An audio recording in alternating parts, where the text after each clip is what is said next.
বিশ্বনবী রমাদান আল মুবারক আসার 2 মাস আগ থেকে প্রস্তুতি নিতেন।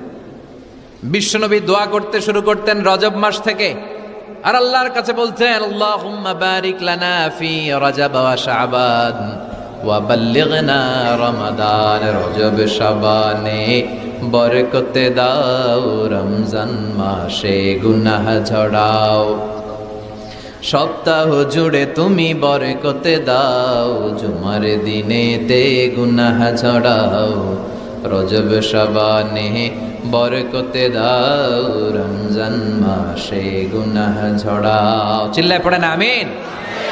রমজান আসার 2 মাস আগে বিশ্বনবী রজব মাস থেকে রমজানের প্রস্তুতি নিতেন। আল্লাহু আকবার। আর পড়তেন, আল্লাহুম্মা বারিক লানা ফি রজব ওয়া শাবান। ও আল্লাহ, রজব আর শাবান মাসে আপনি বরকত দেন। ওয়া বাল্লিগনা রমাদান, রমজান মাসে পৌঁছে দেন। এখন যে মাসটা চলতেছে এটা কি মাস? হ্যাঁ, তাহলে রমজানের প্রস্তুতি নেওয়ার দরকার আছে না নাই? রমজানের 2 মাস আগ থেকে উনি প্রস্তুতি নিতেন। এরপরে ঈদ আসার আগে রমজানের প্রস্তুতি আছে না নাই? ও মন, রমজানের ওই রোজার শেষে এলো খুশির ঈদ। তুই আপনাকে আজ বিলিয়ে দে শোন আসমানি তাকি। তোর সোনা দানা বালা খানা সব রাহে লিল্লা।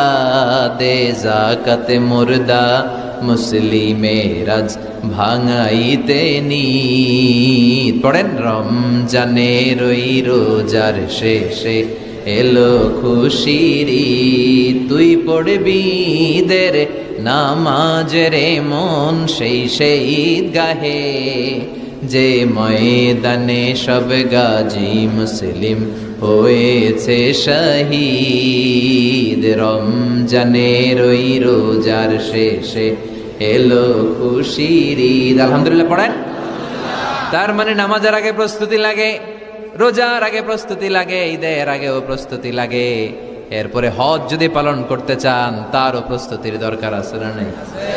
একজন হজ করবে, প্রস্তুতি লাগবে না? কি প্রস্তুতি লাগবে? হ্যাঁ, পাসপোর্ট লাগবে, হজের ভিসা লাগবে, তারপরে রেজিস্ট্রেশন করা লাগবে, আশকোনার হাজি ক্যাম্পে প্রশিক্ষণ নেওয়া লাগবে, রিয়াল কেনা লাগবে, ইজার কেনা লাগবে, রিদা কেনা লাগবে, বেল্ট কেনা লাগবে, হজের নিয়ম কানুন জানা লাগবে। ঠিক কিনা? দেখেন, নামাজের আগে প্রস্তুতি লাগে, রোজার আগে প্রস্তুতি লাগে, হজের আগে প্রস্তুতি লাগে, কিন্তু জাকাতের আগে লাগে না। হ্যাঁ, জাকাতের জন্য 1 বছর আগ থেকে প্রস্তুতি নেওয়া লাগে। আপনি কবে নিসাব পরিমাণ সম্পদের মালিক হলেন ডায়েরিতে নোট রাখার দরকার আছে না নাই? এজন্য সব সময় ইবাদত করতে হবে একজনের, তিনি কে? প্রশংসা করতে হবে একজনের, তিনি কে? জিকির করতে হবে একজনের, তিনি কে?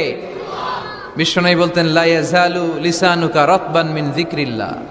তোমার জিহ্বাটা যেন সব সময় আল্লাহর জিকিরে, আল্লাহর স্মরণে ভিজে থাকে। আবার বিশ্বনবী বলতেন, হাব্বুল কালাম ইলাল্লাহি আরবা। আল্লাহর কাছে সবচাইতে প্রিয় কথা 4টি। কয়টি? সবাই বলেন কয়টি? 1 হচ্ছে সুবহানাল্লাহ, 2 হচ্ছে আলহামদুলিল্লাহ, 3 হচ্ছে লা ইলাহা ইল্লাল্লাহ, 4 হচ্ছে আল্লাহু আকবার। প্রথমটা কি? দ্বিতীয়টা? তৃতীয়টা? 4 নাম্বারটা? আবারও আওয়াজ করে সবাই পড়েন, প্রথমটা কি? দ্বিতীয়টা? তৃতীয়টা?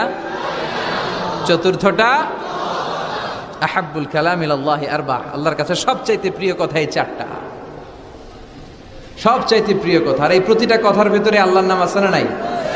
দেখেন, সুবহানাল্লাহ, আল্লাহ আছে। আলহামদুলিল্লাহ, লা ইলাহা ইল্লাল্লাহ, আল্লাহু আকবার, আছে না নাই? তার মানে জিকির করতে হলে ওই জিকিরের মধ্যে নাম থাকতে হবে কার? আল্লাহর নাম ছাড়া এদেশে অনেক জিকির আছে না নাই? লাফালাফি করে হুই হাই হুই হাই। জিকির হতে হবে তাদাররুআ ওয়া খুফিয়া, গোপনে, দুনাল জাহরি বিল কওল, চিৎকার চেঁচামেচি করে নয়। এদেশে অনেকে জিকিরও করে আবার বাসার আগায় উঠে যায়, আছে না নাই? আবার জিকির করতে করতে লাফাতে লাফাতে যিনি জিকির করে ওনার কাঁধের উপরে ওঠে, দেখছেন আপনারা? আমি এখন জিকির করাচ্ছি, তাসবিহ পড়াচ্ছি, আপনারা যদি লাফ দিয়ে আমার কাঁধে ওঠেন, আমি যাব কই? আল্লাহ রাসূল সাল্লাল্লাহু আলাইহি ওয়াসাল্লাম সাহাবাদেরকে নিয়ে তাসবিহ পড়ছেন, জিকির করছেন, কোন সাহাবারা লাফাতে লাফাতে খেজুর গাছের আগায়? এরকম পাওয়া যায়? অথবা সাহাবারা আবেগের চোটে লাফাতে লাফাতে আল্লাহ রাসূলের কাঁধের উপর, এরকম হয়েছে কোনোদিন? তাহলে এইরকম সিস্টেমে হুই হাই করে লাফালাফি করে কোনো ধরনের জিকির করা যাবে? জিকির করতে হবে হাতের কড়ায়, গুনে গুনে, ভদ্রভাবে। আব্দুল্লাহ ইবনে আমর ইবনে আল-আস তিনি বর্ণনা করেন, রাআইতু রাসূলুল্লাহ সাল্লাল্লাহু আলাইহি ওয়াসাল্লাম ইয়াকিদু তাসবিহা বিয়ামিনি, আমি আল্লাহ রাসূলকে ডান হাতের গিড়ায় এভাবে আস্তে আস্তে তাসবিহ পড়তে দেখেছি। কোন হাতের গিড়ায়? নাকি বাম হাত? আমরা কোন পন্থী? সব নবীরা কোন পন্থী ছিল? জান্নাতে ঢুকবে কোন পন্থীরা? এজন্য ডানপন্থী হতে রাজি আছেন তো সবাই? ডান হাতের গিড়ায় তাসবিহ পড়বেন, রাজি আছেন? এইভাবে ডান হাতটা উঁচু করেন, এই আঙ্গুলটা এই এখানে ধরেন, ধরে এইভাবে পড়বেন সুবহানাল্লাহ সুবহানাল্লাহ সুবহানাল্লাহ। এই আঙ্গুলের গিরা কিয়ামতের দিন